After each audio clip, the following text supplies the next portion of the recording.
During the opening moments of 2001's Silent Hill 2, James Sunderland arrives in the town of Silent Hill, having with him a letter from his wife that he believed to be dead, taken by a terrible disease 3 years ago. The letter says she's waiting for him here in this town, somewhere she always wished they could return to together at their special place. Desperate to see his late wife again, he's convinced that he must seek her out. James explores the town to find that it's in extreme disarray. Nightmarish, human-like creatures begin to appear, blanketed in a thick layer of fog, many of the roads ending in sheer cliff drops where more road presumably used to be. And the people within the town make little sense at first, all speaking cryptically and in strange cadences. We meet various characters, such as Angela, a timid and stilted girl who's here looking for someone as well, Eddie, a man clearly on the run, quick to deny his guilt the very first time you meet him, Laura, a young girl who's very abrasive towards you and seems to know Mary. And last, but certainly not least, there's Maria, the red pyramid thing, or as most of you probably know him, the iconic Pyramid Head. The monster stands across the hall from you, completely bathed in red light, a promise to the player that we'll see them again, and when we next do, it's harming the other creatures, punishing them in a bizarrely sexual-looking fashion. You find a corpse that looks suspiciously like James sat in front of the TV as only static plays on its screen. It's deeply unnerving and one of the first signs that things may not be as they appear. This whole situation, the town, the letter, the monsters, it's all unexplainable. Something insidious is bubbling below the surface, but for now, James is just as confused as the player. How can you sit there and eat pizza?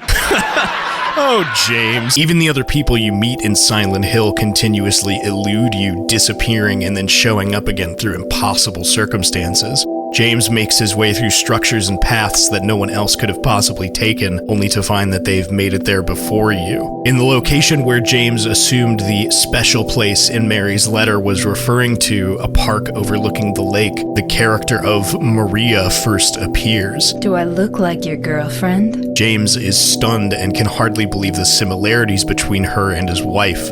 She has an eerily similar name, face, and voice to Mary, even sharing the same actress, but she insists that she's someone else.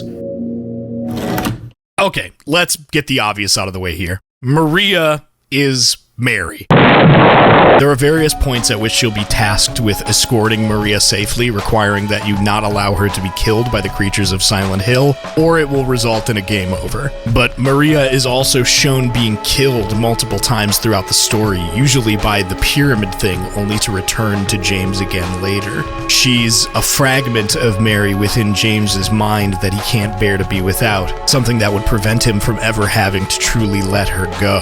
As the sub-scenario in which you play as Maria is titled, she's born from a wish. So, you're Maria? I am. If you want me to be. Team Silent deliberately designed her appearance and body language to be sexy. She makes strange advances towards James, and yet she's quick to act as an unbalancing and unnerving presence, sometimes lashing out at him out of nowhere. Anyway, I'm glad you're alive. Anyway? What do you mean, anyway? You don't sound very happy to see me. This delivery genuinely freaks me out every time I watch this scene. I feel like I'm being yelled at. Some seem to regard the vocal performances in this game as having few qualities other than corny or weird for weirdness' sake. I'm kind of lost. Lost? Maybe seen as just a product of the time in which they were recorded, and I wouldn't necessarily blame you for thinking that, considering video games in 2001 were... Feel the power of my magic! Even Konami thought that the 2012 HD collection needed an updated voiceover with all different actors. Anyway? What do you mean, anyway? Except the manner in which the characters speak in the original Silent Hill 2 is full of intent. When you meet Angela in in the cemetery, she doesn't say, Lost? like that because Angela is just a freak or because her actress wasn't up to par. She's someone deeply troubled, and she's confused about how James could possibly be lost. She understands what Silent Hill is, and she knows that the only people who come here are— Wait, do you even know who this is? This is Donna motherfucking Burke! Someone who auditioned against 40 other actors for the role of Angela. She's trained in fucking operatic singing, bro! There's a moon that still shines upon our shore, that will shine forevermore.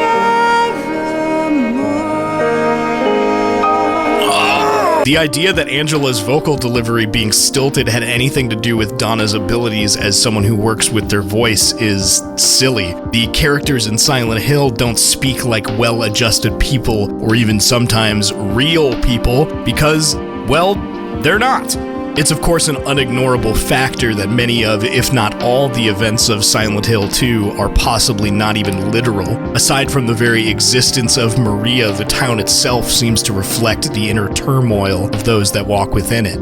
For a majority of the game, our perspective is a Silent Hill that acts as a representation of the anguish James is gripping with, the laws of reality bending to match the shape of his psyche, sometimes fulfilling his desire to be punished for what he's done, forcing him to endure the pain over and over. Messages begin to appear everywhere, written just for James. They make it clear that he's running from something he's got coming to him.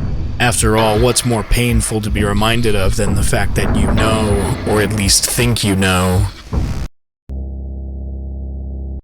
you deserve it. You're the same as me. It's easier just to run. Besides, is what we deserve. People like Eddie and Angela appear to be real, but in similar situations to your own, continuously revisiting their own sources of trauma and guilt, returning to their times of crisis to have something, anything at all to hold on to anymore. Speaking as someone who's been through my own experiences of prolonged trauma-inducing stuff, it's not always clear who was in the wrong or how you should feel about it. Regardless of what really happened, even just recalling the events themselves, it's often fuzzy and distorted. You feel that it's impossible you could ever forget it, and yet your memory of it decays. Sometimes, even years later, you find you've gotten so used to visiting that part of your mind that despite it continuing to darken and twist, you don't look back. It hurts you, but you keep going there regardless. I guess I really don't care if it's dangerous or not. I'm going to town either way. It's dark now. As dark as it gets. After witnessing Maria die in the hospital, something James could hardly stand to watch, you descend into the pits of the Toluca prison, a place so impossibly deep below the town's surface that getting to the bottom of it requires James to take a trip down a stairwell that would make naked Snake blush, as well as jump down 6 different complete sheer drops with no visible bottom. Down here, you encounter a unique loathing that the game has been shielding from your eyes thus far. The facility is a nightmare of rust and grime, filled with monsters you can see and some that you can't. A veritable hell that we've willingly lowered ourselves into. More unsettling is the puzzle you're tasked with solving inside, requiring the player to find 3 tablets: the gluttonous pig, the seductress, and the oppressor, each matching one of the characters that's been drawn here to Silent Hill, likely representing how they've come to see themselves. And all 3 of you are again later represented by 3 open graves, your full names inscribed on each of the headstones. For Angela and Eddie, like you, they sink deeper and deeper into the darkest parts of their minds until it threatens to swallow them. Eddie running from the intense ridicule he's endured over his appearance, as well as the consequences of something horrible he's done in retaliation. Just put the gun to their head. He sees no other options anymore but to kill his problems, going so far as to try and kill James for suggesting that he's lost himself. Angela, poor fucking Angela, bro, is trapped in the origin of her trauma. She's always quick to exclaim that I'm sorry. She doesn't like to be touched, recoiling when James reaches for her knife, even after asking him to hold it for her. Oh, I'm sorry. And in a room deep inside the Toluca prison, covered with flesh and some particularly phallic imagery, Angela is found pleading with the creature known as the abstract daddy, or the ideal father. The creature resembles a vaguely human-like figure combined with a shape like that of a door or perhaps a bed. Clearly sexually and emotionally abused by her father, possibly her brother as well, part of me wonders if perhaps Angela was designed to look and sound older than her official age, 19, because she's had to grow up very fast. Like Eddie, she seems to be running from her very real response to this, guessing by the fact that her knife is already stained with blood. A newspaper you found just before reaching this room confirming that her father was killed with a sharp-edged weapon, not to mention the way she violently lashes out at the abstract daddy.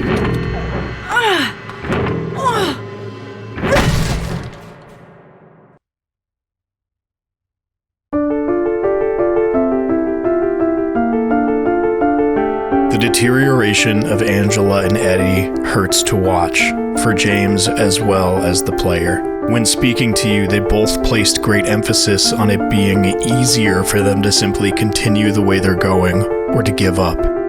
And again, from my own experiences, they're right. It is easier to stay in that dark place, to remain attached to the pain that's familiar to you, and to refuse help.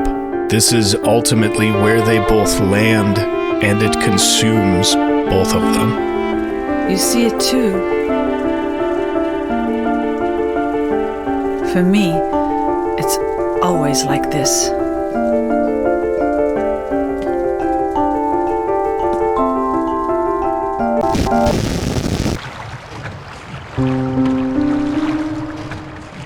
For James, his final confrontation lies in wait at the Lakeview Hotel, the location you've been seeking out since you first arrived in Silent Hill. This is the special place mentioned in Mary's letter, but there, rather than Mary herself, you find a videotape of her, alive and well, clearly before the advancement of her illness. This tape itself may just be the real reason James returns here in the first place. A moment frozen in time that he can revisit, a way for him to see Mary again, and a way of fulfilling his promise. It's too bad we have to leave. Please promise you'll take me again, James. But, of course, eventually, we see the thing that James has really been running from. Not just the grief of losing her, but the fact that he killed her.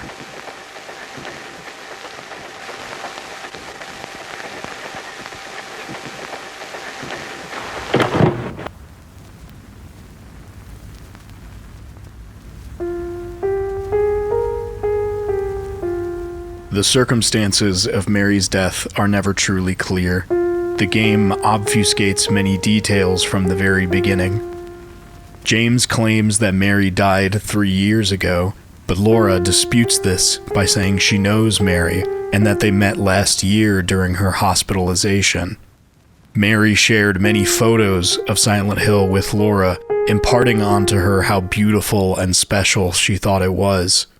Laura even eventually reveals to James that the reason she is here in Silent Hill is that she has a letter from Mary as well. One which reads, I'm far away now, in a quiet, beautiful place. Laura, I love you like my very own daughter. If things had worked out differently, I was hoping to adopt you. Happy 8th birthday, Laura. Laura, how old are you? I turned 8 last week. The memory of Mary's original diagnosis soon floods back. the doctor very specifically telling James that she has 3 years to live. Could this be what James really meant when he said it happened 3 years ago? When she died in his own perception? It's clear that this was the point in which their relationship began to deteriorate. As her suffering grew, it became harder and harder for him to watch, something extremely common in the real world amongst those with loved ones who have become terminally ill. He felt that his life had been completely halted. He stopped visiting her in the hospital, one of the many reasons that Laura initially seems to dislike James, knowing that this in turn was devastating to Mary. You didn't love Mary anyway. Wait! How do you know Mary's name? What he desperately wishes for, what his shattered mind was driven to look for here in Silent Hill, was a way to return him not just to a time in which Mary was alive, but a time when they had a normal life together. Something he was, of course, never going to find.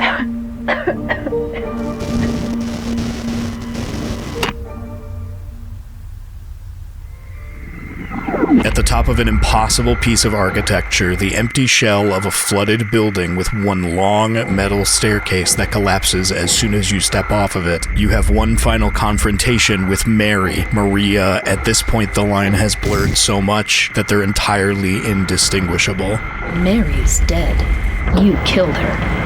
The illusion has broken down completely, and all that remains is for you to bury your ghost. You have your final boss fights, first before this with your guilt and then with your loss. Her form fully twisted into that of a monster, as you finally feel that it's time to let go,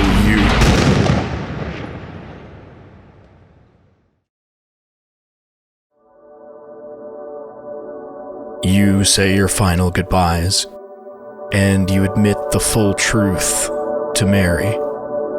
Or to yourself, really. I told you that I wanted to die, James. I wanted the pain to end.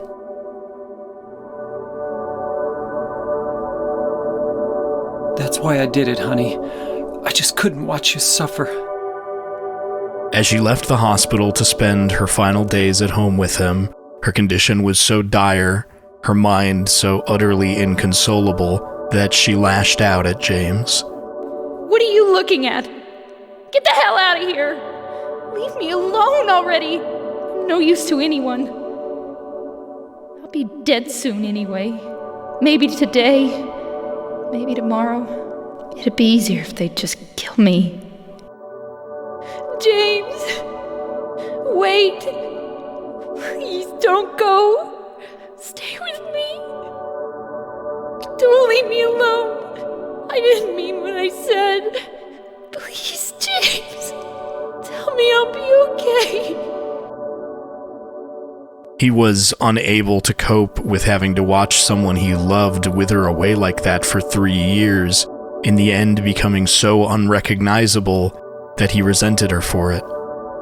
And something inside of James broke. No. That's not true. You also said you didn't want to die. The truth is, I hated you. I wanted you out of the way. I wanted my life back. James, if that were true, then why do you look so sad?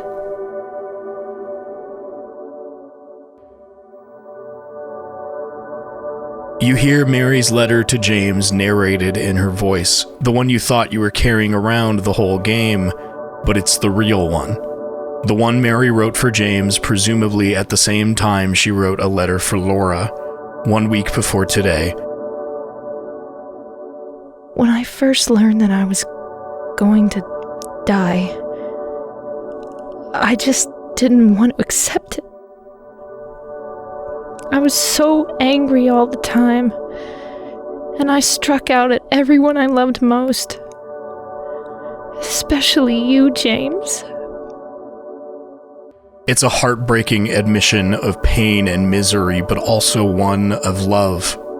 An unconditional last expression from a person who is on the way out and terrified. James, you made me happy.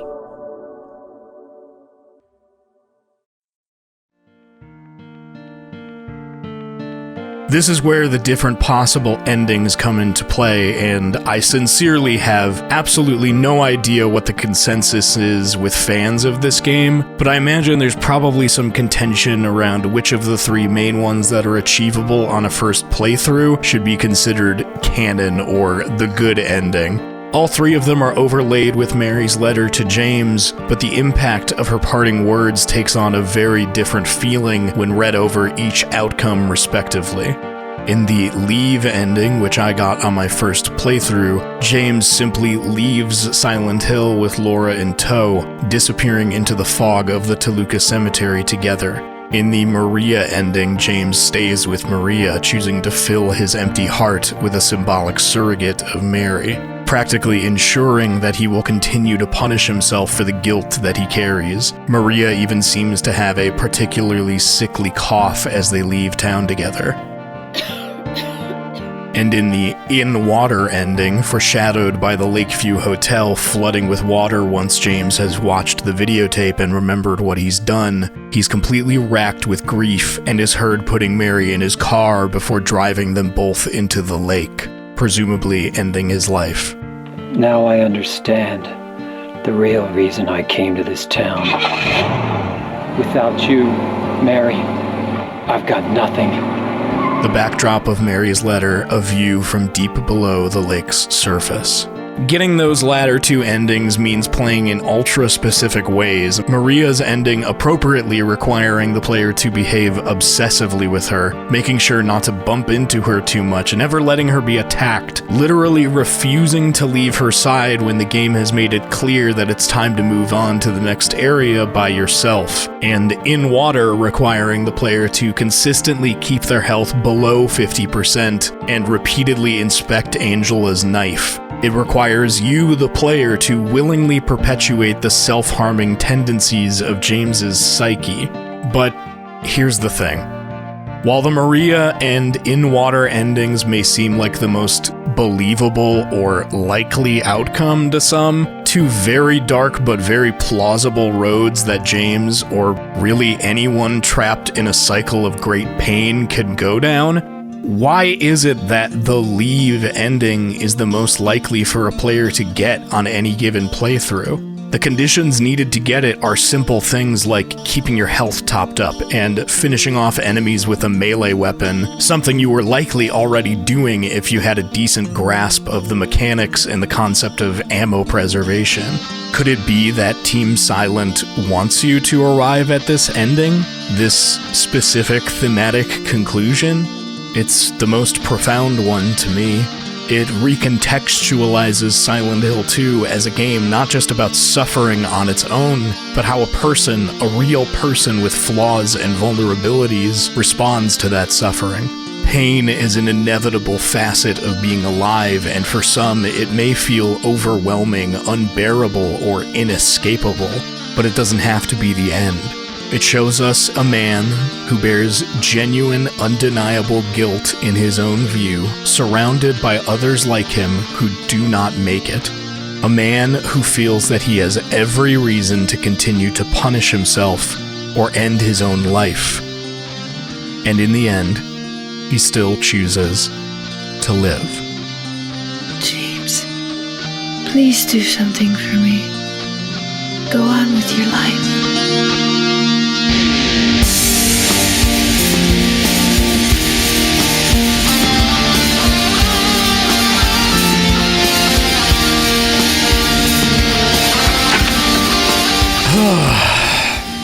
This game's fucking beautiful, man. There's so much else we could have talked about that I just felt was outside the scope of this video. Akira Yamaoka's haunting and yet moving music that you've been listening to the entire time, the brilliant use of foreshadowing and symbolism, the creature and overall art design, bro, the fact that there are 3 more endings I didn't even mention, even the connection to Kiyoshi Kurosawa goes deeper than I let on. Kurosawa directed the 1989 film Sweet Home, which would go on to be adapted into a video game of the same name. Kurosawa would be directly involved as a producer and supervisor, and the game would go on to be cited by many as the first true survival horror game. Several years later, a game that was originally planned to be a 3D remake of Sweet Home, Resident Evil, would release to massive critical and commercial acclaim. Resident Evil's massive success being the very thing that allowed Silent Hill to be greenlit in the first place.